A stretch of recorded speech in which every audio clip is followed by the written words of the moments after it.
JFAZ TV, Yehoshua Hamashiach au centre de notre message. JFAZ TV, gagner des âmes pour Yehoshua et servir les autres, voilà pourquoi nous existons. Émissions, conférences, prières, enseignements, informations et films. Réveil, réforme dans l'amour, la sanctification et l'excellence. Abonnez-vous et activez la cloche de notification pour ne rien rater.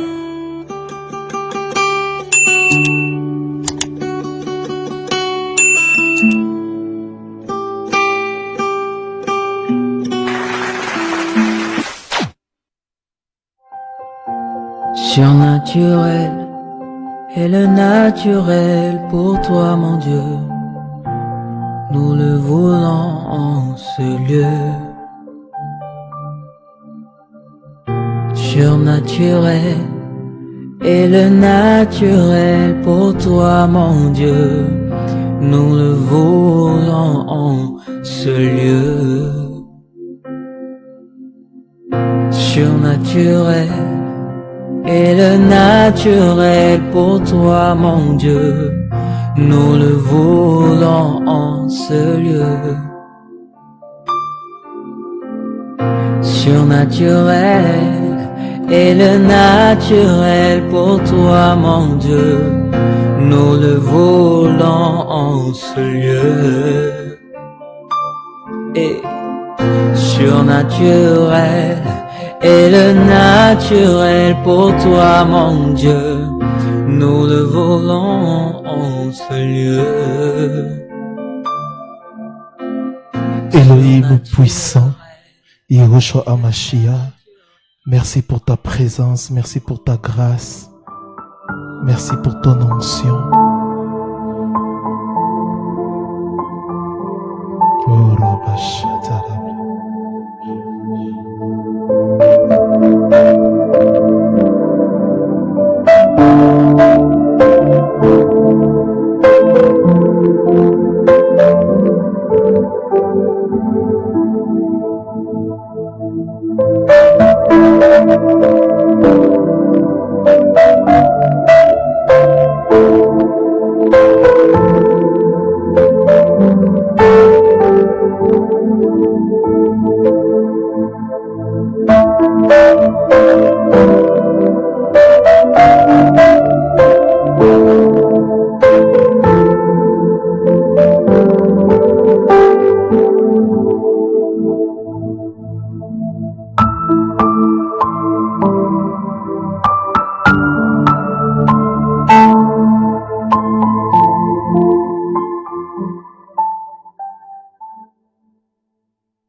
Seigneur, merci pour ta présence. Merci pour ce moment d'adoration et de louange. Bénis ta parole au nom puissant et glorieux de Yehoshua. J'ai ainsi prié et nous disons Amen. Je vous salue au nom précieux de notre Adonai Yehoshua Hamashiach. Je salue nos bien-aimés qui nous suivent en direct sur les réseaux sociaux. Bienvenue dans notre réunion d'enseignement et d'études bibliques.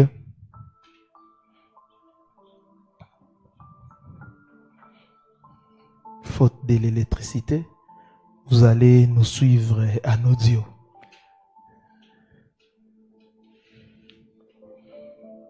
La destinée prophétique de l'Église. Le thème que nous allons partager ensemble ce soir, la destinée prophétique de l'Église. Nous allons lire Matthieu chapitre 16, le verset 18e. La Bible dit, Matthieu 16, 18, « Je bâtirai mon Église et les portes de séjour des morts ne prévendront point contre elle. » C'est un passage que nous connaissons et je ne vais pas définir l'Église car à plusieurs reprises nous avons parlé de ça. La destinée prophétique de l'Église. La première chose que nous devons savoir, c'est que l'Église est un projet prophétique de Dieu. La première chose que nous devons savoir concernant la destinée prophétique de l'Église, l'Église est un projet prophétique de Dieu. L'Église n'est pas une organisation humaine, elle est un plan prophétique prévu par Dieu depuis longtemps. Depuis longtemps, l'Église, c'est un plan prophétique prévu par Dieu. C'est vrai que l'Église officiellement a débuté dans Actes chapitre 2 après l'effusion du Saint-Esprit, mais vous devez retenir que l'Église est un plan prophétique prévu par Elohim depuis longtemps avant la fondation du monde. Si l'agneau a été immolé avant la fondation du monde et l'Église a commencé, la nouvelle alliance, l'Église a commencé par la mort et la résurrection de notre Seigneur Yahushua HaMashiach, le plan du salut est lié à l'Église. Si le plan du salut a été conçu avant la fondation du monde, l'Église aussi a été conçue avant la fondation du monde. L'Église est un projet prophétique de Dieu. L'Église était cachée dans les plans de Dieu. L'Église était cachée dans les plans de Yahweh, dans les plans de Elohim. Nous allons essayer de lire Éphésiens chapitre 3, 9, à partir du verset 9e. Éphésiens chapitre 3. Voilà. Éphésiens chapitre 3, 9 à 10. Nous lisons. Il est écrit: et de mettre en évidence devant tous quelle est la communion du mystère qui était caché de tout âge en Elohim, qui a créé toutes choses par les moyens de Yahushua HaMashiach, afin que les principautés et les autorités dans les lieux célestes connaissent aujourd'hui par les moyens de l'Église, de l'Assemblée, la sagesse infinie, variée de Elohim. Avant même la création, comme je le disais, Elohim avait déjà prévu un peuple appelé l'Église. Avant même la création, avant la fondation du monde, Elohim avait déjà prévu un peuple appelé Église. Donc, la première déclaration, nous avons dit, l'Église est un projet prophétique de Dieu. Dans cette déclaration, le point A, l'Église était cachée dans les plans de Dieu. Le point B, l'Église est née prophétiquement.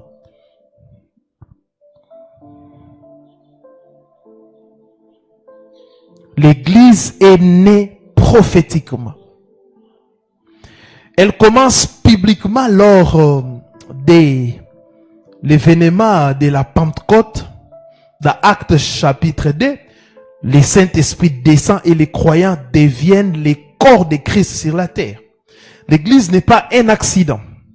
L'Église est l'accomplissement d'une prophétie divine. L'Église est l'accomplissement d'une prophétie divine. Donc l'Église est née prophétiquement. Lisez Acte 2, vous allez comprendre. L'Église est un projet prophétique de Dieu. L'Église était cachée dans les plans de Dieu. L'Église est née prophétiquement. Le point 2, l'Église est appelée à être la lumière du monde. La destinée prophétique de l'Église. Le point 2, l'Église est appelée à être la lumière du monde.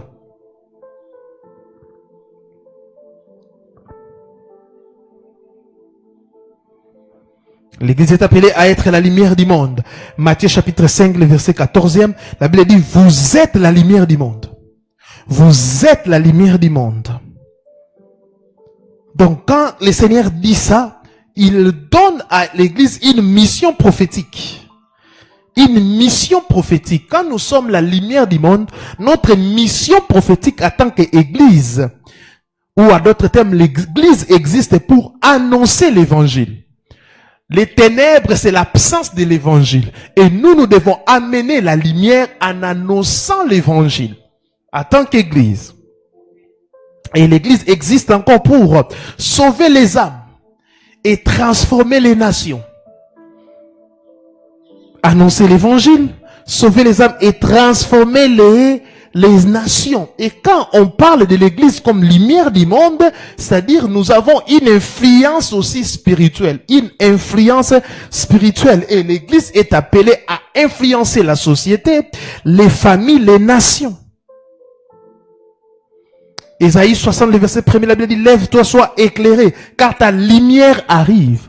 Car ta lumière arrive. Et la lumière est arrivée avec l'église. Parce que c'est lui qui est la tête de l'église, Yehoshua HaMashiach. Il est la lumière. Il nous éclaire. Et nous, à notre tour, nous devons éclairer les nations.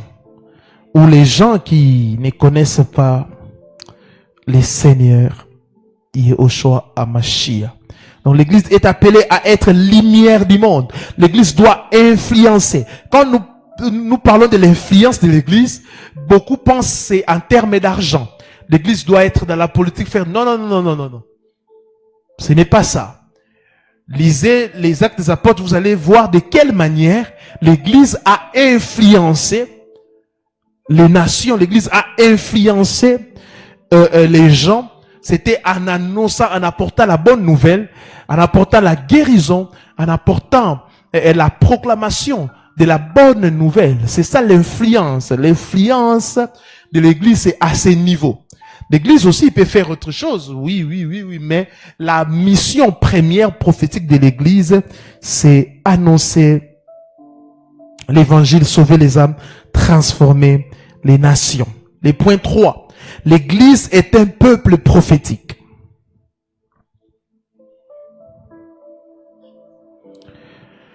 L'église est un peuple prophétique. Elohim n'a pas seulement donné des prophètes à l'église. Il a fait de l'église un peuple prophétique. Vous n'avez pas compris. Elohim n'a pas seulement donné des prophètes à l'église, mais il a fait de l'église un peuple prophétique. Joël chapitre 2, le verset 28, la Bible dit, je répandrai mon esprit sur toute chair. Vos fils et vos filles prophétiseront. L'église, quand je parle de l'église, je parle pas d'un bâtiment, je parle pas d'une dénomination. Vous connaissez déjà la définition biblique de l'église. J'ai déjà parlé de ça dans beaucoup de mes enseignements, mes prédications. Donc, l'église est un peuple prophétique. Joël 2, 28, il dit sur toute chair.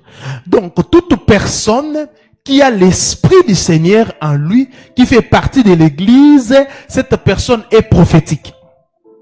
Souvent, nous ignorons cela. Nous sommes prophétiques. C'est pour cela les ministères prophétiques dans l'ancienne alliance, c'est diffère du ministère prophétique dans la nouvelle alliance. Ah oui. Et caractéristique d'une église prophétique, elle attend la voix d'Élohim. Elle attend la voix d'Élohim. Elle attend la voix d'Élohim. Deuxièmement, elle discerne les temps.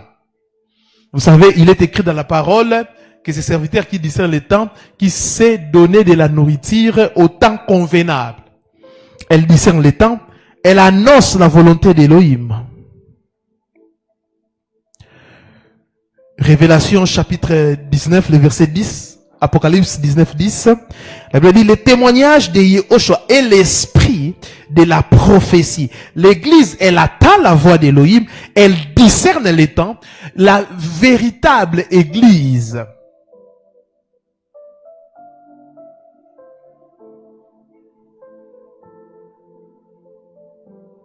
Une bonne église ou un bon chrétien sait que c'est discerner les temps. Nous sommes dans quel temps? Nous sommes au temps du soir, au temps du chaos, au temps où l'apostasie est en train de monter. Et à ces temps, il y a un message précis que l'Église doit prêcher. Ce message, ce n'est pas les mariages, ce n'est pas les visas, ce n'est pas tout ce que vous connaissez, mais c'est la présentation de l'agneau. Le point 4. L'Église est appelée à manifester la puissance d'Élohim.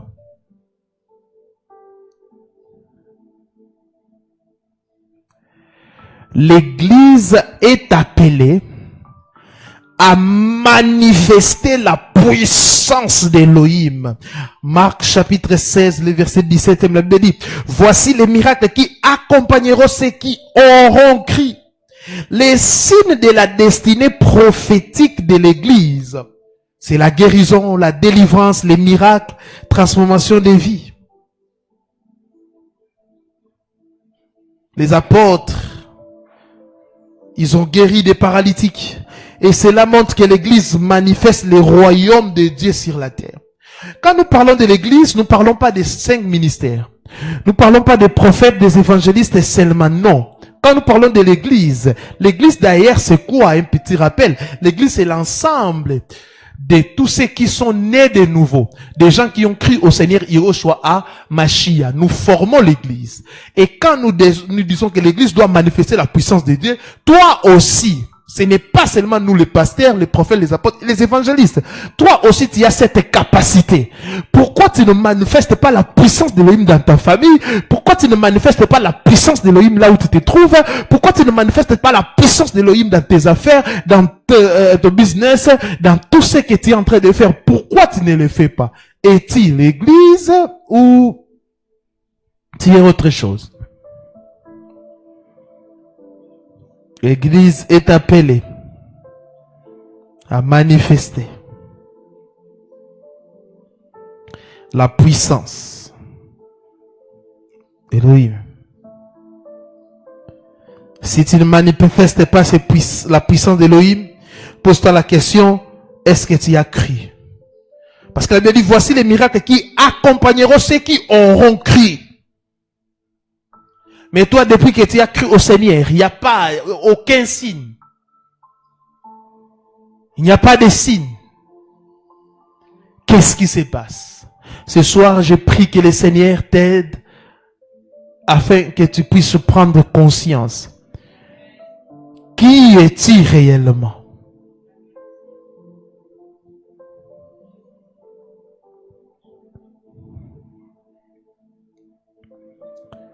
Le point 5, l'Église a une destinée de victoire.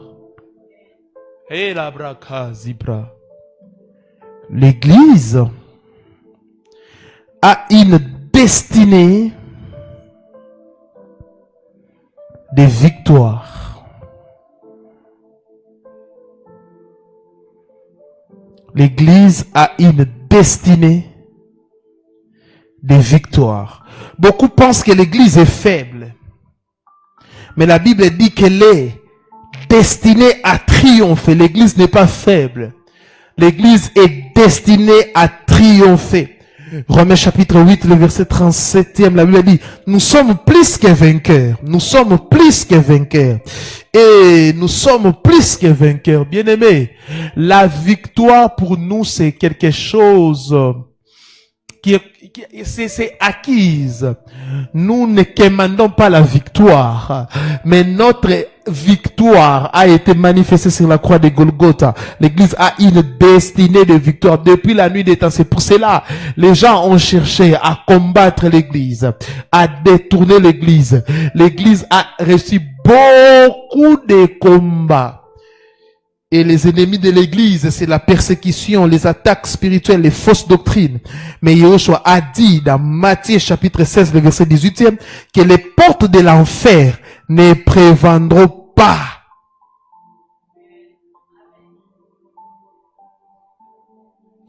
Tout ce que le monde des ténèbres peut faire, le monde des ténèbres ne peut jamais renverser l'Église véritable. Le monde des ténèbres ne peut pas les faire. Le monde des ténèbres n'osera même pas. Parce que nous sommes plus que vainqueurs. Sur la croix, Yahushua a dépouillé le diable. Il a dépouillé Satan. Et il nous a donné la victoire.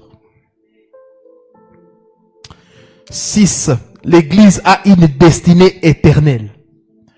Est-ce que vous connaissez notre destinée éternelle? C'est régner avec Christ. La destinée éternelle de l'Église, c'est régner avec Christ, régner avec Mashiach. La destinée finale de l'Église est glorieuse. La destinée finale de l'Église est glorieuse. J'aimerais dire à quelqu'un, tu n'as pas fait un mauvais choix d'adhérer à l'église de notre Seigneur Yahushua Hamashiach.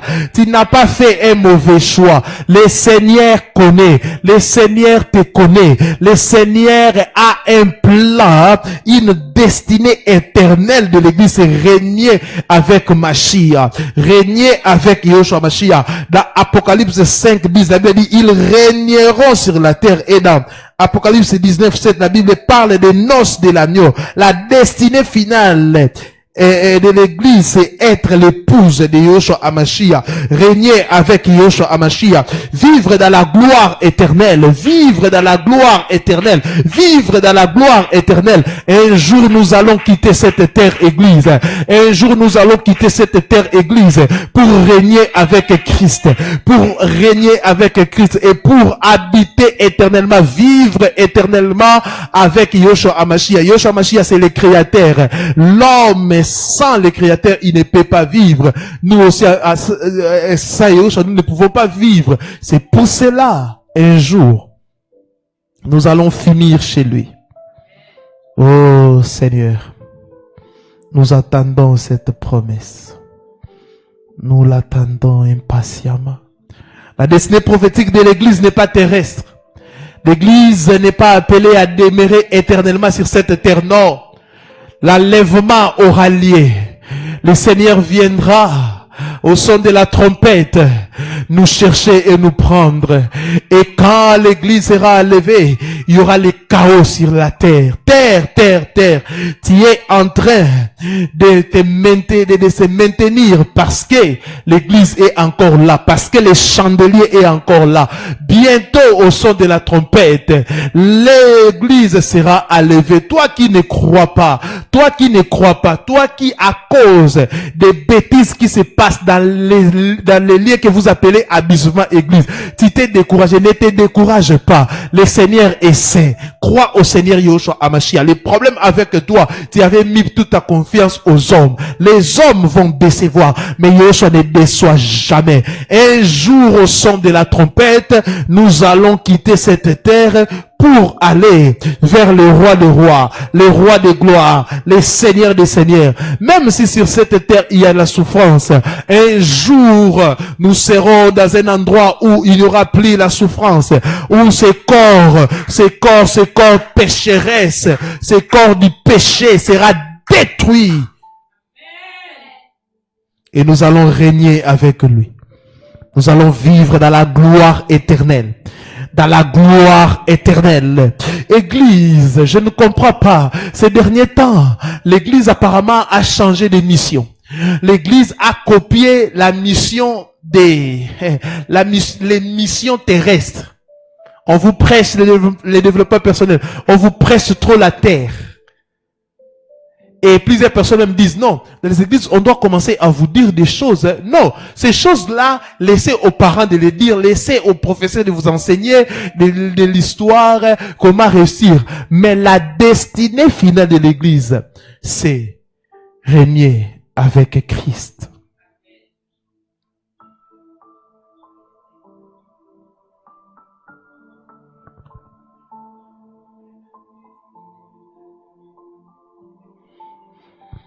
Oh Seigneur. Bien aimé, la destinée prophétique de l'église,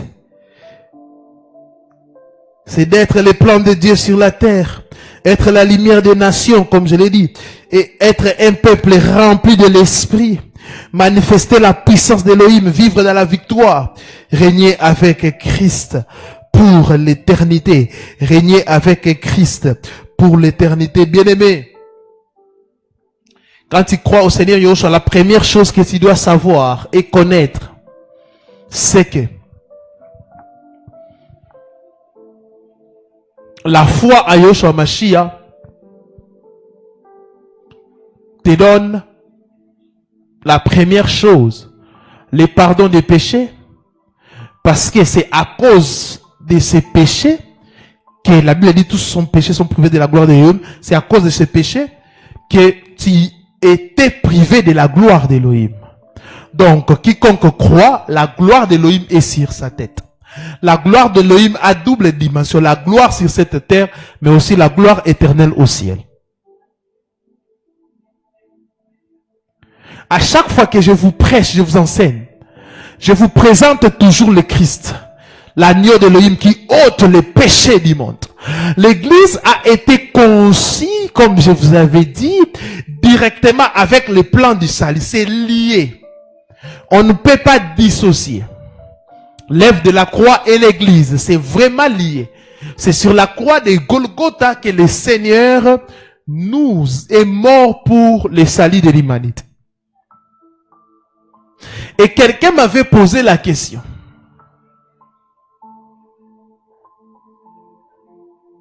Le second Adam, c'est Yahushua. Pasteur, où est la seconde Ève? C'est l'église.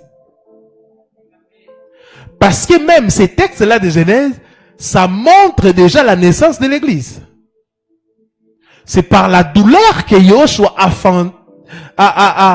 fondé l'église. Quand Elohim a ouvert Adam, la première chose qu'il a vue, c'était le sang. Et c'est que vous ne savez pas, la Bible dit le sang, sur la croix, le sang est de l'eau.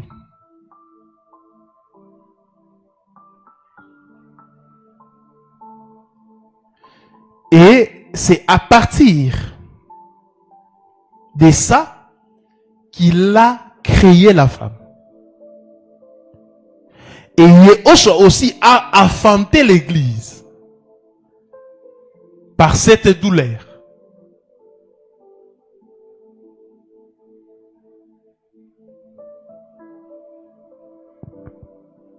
Bien-aimés, retenez ceci.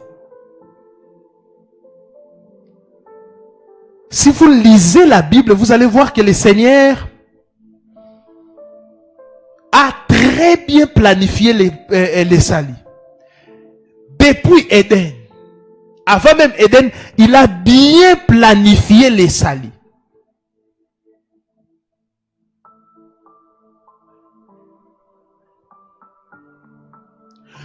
Malgré la désobéissance d'Adam et Ève, et ces couples étaient restés ensemble. Mais le second Adam, il est parfait. Malgré les imperfections de nous, Église, Yahushua est resté attaché à l'Église. Paul, même quand il parle de ça, il dit l'Église qu'elle a acquise de son propre sang. Waouh! Vous voyez?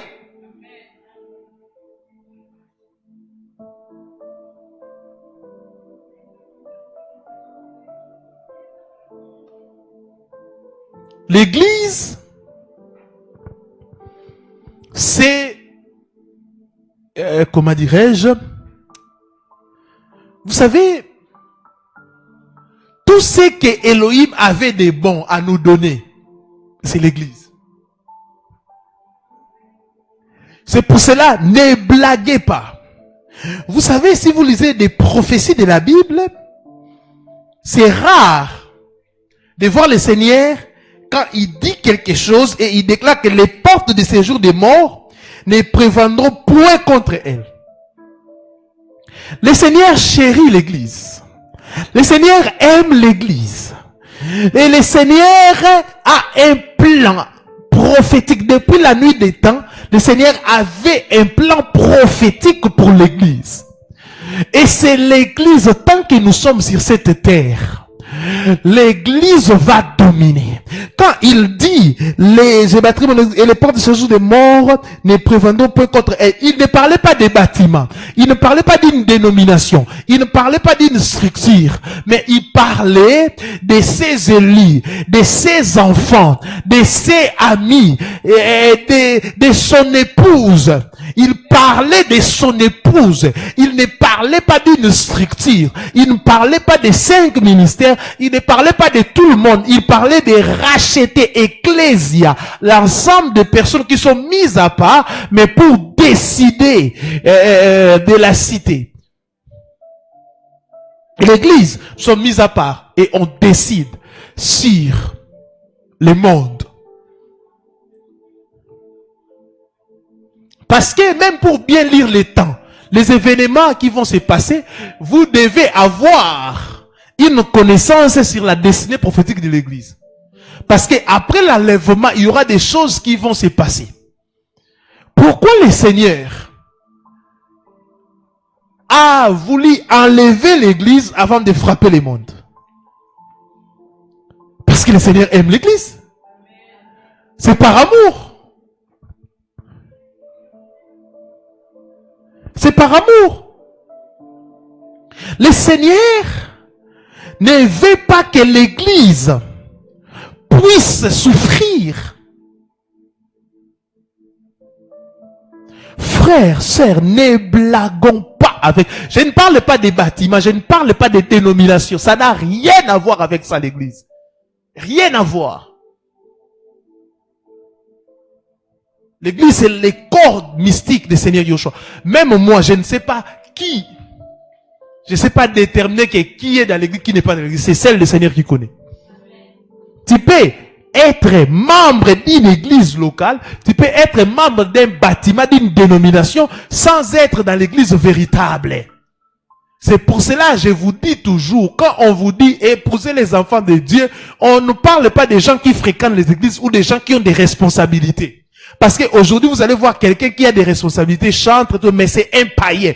Aujourd'hui même, il y a des païens qui sont devenus les autoproclamés, des pasteurs, des bishops, des évangélistes. Mais ce sont des païens. L'église, elle est invisible. J'aimerais te dire ce soir, c'est bien de venir ici, de servir le Seigneur, de modérer, de prêcher, d'enseigner. Mais tu dois te rassurer que tu fais partie de l'église véritable et invisible. Tu as cru au Seigneur Yeshua HaMashiach, car les jours de l'enlèvement, il y aura des surprises. Les gens mal libra kazou telebra. Bien-aimés dans le Seigneur, servons le Seigneur dans la crainte. Servons le Seigneur dans la crainte. Il y a toujours une phrase que le Seigneur a dit qui me choque à chaque fois que je lis ça. Les gens sont en train de réclamer, nous avons fait des miracles à ton nom. Nous avons fait des miracles à ton nom. Et le Seigneur a dit, je ne vous ai jamais connu. Donc tout ce que vous étiez en train de faire, c'était du théâtre. Waouh! Et moi, je ne veux pas que tu puisses passer ton temps comme ça. Parce que l'heure est grave. Nous sommes au temps du soir. Tout ce que le Seigneur a décrit comme des signes des temps de la fin, nous sommes en train de les vivre. Et le Seigneur est à la porte. Le Seigneur revient bientôt, bientôt. Ne dis pas que depuis qu'il a dit bientôt. Non. Mais même s'il ne revient pas, mais il y a la mort. La fois passée, je vous avais dit, nous sommes toujours entre la vie et la mort. Parce qu'il y a des gens en bonne santé aussi qui sont en train de mourir. Tu ne connais pas, tu ignores le jour de ta mort. Et ne blague pas. Vis chaque jour comme si c'était ta dernière fois de vivre sur cette terre. Vis dans l'honnêteté, vis dans la crainte d'Elohim. Évangélise, prêche la parole, manifeste la puissance d'Elohim partout où tu passes. Quand tu rencontres quelqu'un, prêche la parole, évangélise. Tu ne sais pas si cette personne va mourir et quand. Prêchons la bonne nouvelle. Pour évangéliser, tu n'as pas besoin de l'autorisation d'une dénomination. Tu l'as, bien aimé. Écoutez. L'évangélisation, lisons même dans la Bible, vous allez voir un diacre. Normalement, le diaconat a été institué pour gérer, aujourd'hui c'est gérer l'argent et consommer, mais gérer des veuves, la distribution de tout ce qui concerne les veuves et consorts. Mais un diacre comme Philippe avait compris une chose, même si on te donne une responsabilité à l'église, ta première responsabilité c'est de gagner des âmes et d'évangéliser. Et Philippe a amené le réveil dans Samarie. Il n'a pas dit non, moi c'est compter l'argent, non, moi c'est les protocoles, moi c'est filmer, moi c'est arranger le son, non. Là, ce sont des tâches qu'on peut vous donner. Au-delà de ces tâches, nous avons 3 missions que le Seigneur nous a données. La première mission, c'est l'adoration. Qui que tu sois, tu dois l'adorer. Deuxième chose, l'intercession. Qui que tu sois, tu dois intercéder pour ta famille, pour tes frères et sœurs, pour la nation où tu te trouves. La troisième chose, c'est la bonne nouvelle. Prêcher la bonne nouvelle. Ce sont des missions que le Seigneur nous a données. Et ce n'est pas l'apanage des pasteurs, des prophètes ou des évangélistes. Tout le monde doit les faire. Et tu n'as pas besoin d'une autorisation de qui que ce soit pour adorer le Seigneur, pour intercéder pour ta famille, pour les membres, pour tes frères et sœurs, pour proclamer la bonne nouvelle à toute la création. Aujourd'hui, qu'est-ce que vous postez sur vos statuts? Qu'est-ce que vous postez sur les réseaux sociaux? Que des bêtises. Mais l'heure est grave. Nous devons présenter l'agneau. L'heure est grave. Nous devons présenter l'agneau. Jean-Baptiste a dit, voici l'agneau d'Élohim qui ôte le péché du monde. Ce soir, j'aimerais te dire, la destinée prophétique de l'église, tu dois être la lumière du monde, tu dois éclairer partout. Tu dois manifester la puissance d'Élohim. À d'autres termes, tu dois accomplir Marc 16. Tu es devant une personne malade, prie et tu verras la guérison. Manifeste la puissance de l'Élohim dans ta famille, dans tout ce que tu es en train de faire. Et n'oublions pas que notre destinée finale prophétique, un jour nous allons régner avec Christ. Un jour nous allons régner avec Yehoshua Hamashiach. Un jour nous allons régner avec les maîtres. Un jour nous allons régner à jamais avec lui. Que le Seigneur vous bénisse abondamment. Tenons-nous debout, Église, nous allons prier.